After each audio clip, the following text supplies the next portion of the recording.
தமிழர்களுடைய சுயமரியாதை மீதும் தமிழர்களுடைய அதிகாரம் மீதும் தமிழ்நாட்டில் சட்டப்படி தேர்ந்தெடுக்கப்பட்ட அரசாங்கத்தின் மீதும் தாக்குதல் நடத்துகிற போது தமிழர்களாகிய நாம் நம்முடைய மண்ணை, மொழியை, மானத்தை பாதுகாக்க நாமெல்லாம் ஓரணியில் கட்சிகளை கடந்து, சாதிகளை கடந்து, மதங்களை கடந்து ஒன்று சேர வேண்டும் என தமிழ்நாட்டுடைய முதலமைச்சர் அறைகூவல் விடுத்திருக்கிறார்.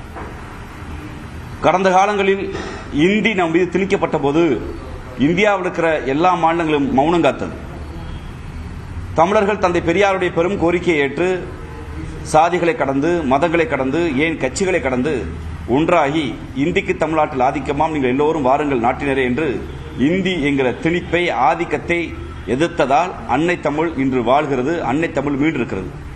அந்த போராட்டம் உலகத்திற்கு ஒன்று சொன்னது, மொழிவழி தேசிய இனங்கள், இந்தி பேசாத மாநிலங்கள் தமிழ்நாட்டை பாருங்கள், தமிழ்நாட்டில் தமிழர்கள் எவ்வளவு எழுச்சியோடு போராடினார்கள் என்று தமிழர்களுடைய ஓர்மையை சுட்டிக்காட்டியது.